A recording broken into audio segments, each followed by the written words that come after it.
how easy is it to flip a house? People think flipping is as easy as buy, fix, and sell. And that's why so many people lose money. The truth is, flipping isn't complicated, but it isn't easy either.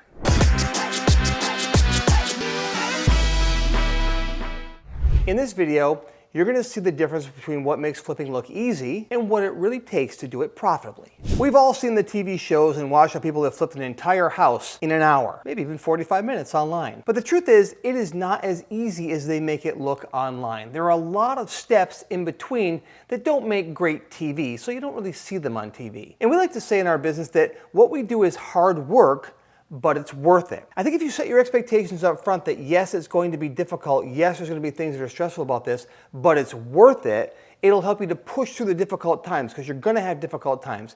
Very rarely does a flip go easily without any problems. I've done over 1,200 flips and counting, and every single one of them has their own set of challenges. The truth is, I'm a problem solver, not a house flipper. And if you go into flipping houses, you'll become a problem solver too. That's what we do. So, is it easy? Again, no, but it is simple. We buy a house for below market value, then we repair that house or improve the value of that house, and then sell that house for a profit. Now, obviously, that looks really simple as an outline on a piece of paper. The nuances in between is what will make or break your flip from day one. Let's be honest, if this were easy, everybody would be doing it. It's the hard that makes it so lucrative. Because most people get into it and go, ugh, this is risky, this is hard, this is a lot of things I really don't know anything about. And it's the hard, again, that makes it profitable. I like to say that anything in life worth anything was never easy to achieve. And that very much holds true in real estate investing and flipping houses. Anybody online that tells you their system is easy and they make it fun, it's a piece of cake, it's BS. And I'd run far from a person like that. So let me take you through the moving parts at a high level. We have a very simple 5-step process, and here it is. We find, we fund, we fix, we flip, and we hold houses. Obviously, flip and hold are two different exit strategies, but it's important to have both if you're going to be a real estate investor. So let's go at a high level about find. Here are the nuances to how to find houses. Again, not easy, but worth it. I want you to find houses that already have a deep discount. These are houses you can buy well below market value. These are usually from what's called a motivated seller. We have videos right here on our channel that talk about the 10 Ds of motivated sellers and why they are motivated and why you should spend time on them. But motivated sellers will sell you a house for cheaper than a normal seller because they have to. They are motivated. They have to get out of that house and get their cash now.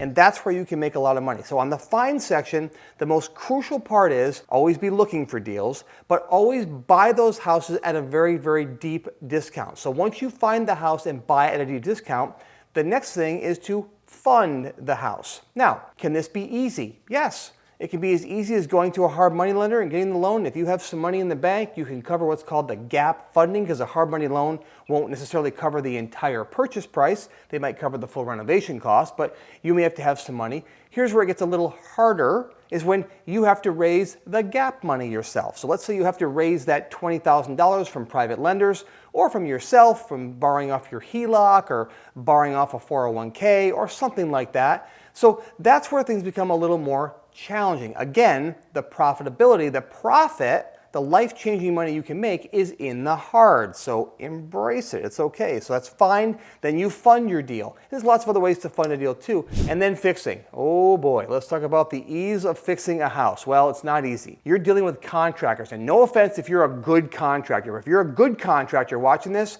you know that there are a lot of contractors that are not good contractors. And they are very difficult to work with. They can be very dishonest, they can be very shifty, they cannot show up, they can work on their own schedule, and they kind of don't give a crap about you and your timelines. So there are those contractors that are out there. Again, if you're a good one shaking your head, it's because you know. And if you're not shaking your head and you're getting angry, you're probably that guy. So I know. I've been dealing with this for many years, over 1,200 flips. And the hardest part, I think, about flipping houses is the renovation part and dealing with contractors, dealing with home inspectors, dealing with problems, because you become a massive problem solver at this level. You are trying to figure out every day, how do I overcome this problem? How do I find the least expensive solution to this problem? We never hide anything. We don't teach you to hide anything in the house, but you want to find the least expensive solution to fix the problem during your renovation cycle. So that is where the hard comes in fixing the house.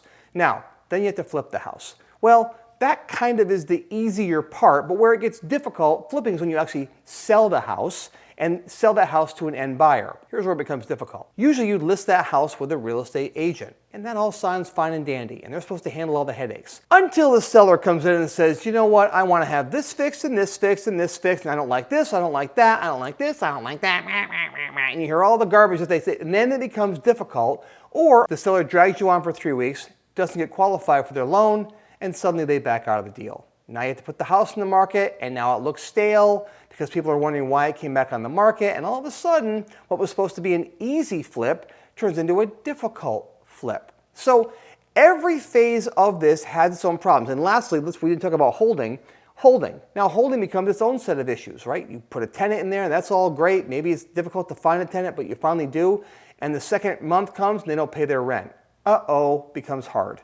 So you have to deal with that. Just because you're a real estate investor doesn't mean things are going to be easy. Is your life easy? Are things in your life always smooth and there's never a problem, there's never a bump? Give me a break. If you figured that out, please message me below and tell me how you figured it out, because I have no idea how to live an easy life all the time. So in life, just because you're a real estate investor, it's not easy. There are things that are difficult. But again, if it were easy, everybody would do it. I'm going to say it again because it's important. The lucrative side, the money in this, is in the hard that most people will never do. So how do you make all these things a little easier? Well, generally speaking, it's important to have systems in your business.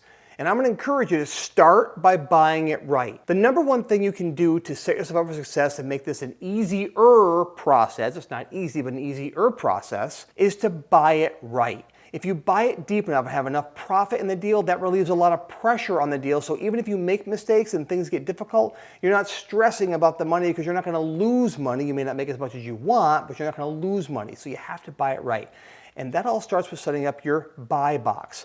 We have videos inside of our channel talking all about the buy box and how you can get yourself set up for success out of the gates. But buying it right is the number one thing. And once you have that and you're starting to work with your contractors and putting your numbers together, don't use eraser math. If you use eraser math, it makes it hard. Use real math. Absorb the hit up front when you look at the initial numbers. Don't use eraser math to make the deal work and then buy it and then go back and try and fix the mistake. That only makes it harder. Again, simple tweaks and systems throughout your investing career is going to make your life much, much, much easier to be successful. You'll find that flipping gets much easier with a process. And if you want to grow to a level where you're really less stressed, then you have to pay people to handle the stress for you. I'll tell you my story. I live on the beach in Florida. Moved here 4 years ago. My business flips over 100 deals a year, 1,000 miles north from me in upstate New York. I pay someone, a COO, to handle the stress. I don't have to hear about day-to-day headaches anymore like I did for 20 years. Now, she and the team handle headaches. I only meet with her once a week, and sometimes during that meeting, I can feel the stress in the office. We do a Zoom call, and I can feel literally the stress and the hardness coming through the call, because I hear, yeah, talk to that one. Yeah, tell her no, I'm not doing that. I can't believe that guy didn't show up for the job. Are you kidding me? Why aren't we closing today? I can't believe we're not closing today. Why did that attorney cancel the deal? And I hear the stress, and I smile and think, that's what I pay you for. And early on, she would come to me and say, how about this? I go, that's what I pay you for. Make that decision. Now, I've had to groom her over 7 years to get to that position, but I want to give you hope. If you want to build a business where you don't have the stress, then you have to get really good at delegating and eventually have someone that is the point person that handles the stress. And in that part of your life, flipping can become easy. If flipping does feel overwhelming to you, it's likely because you're chasing random properties. Go watch my next video, the crucial step that most new investors always miss, where I'm going to break down exactly how to get started correctly in your business so that you don't have to make this a hard process. I promise you this video can change everything for you, so please go watch it now. The link is in the description below.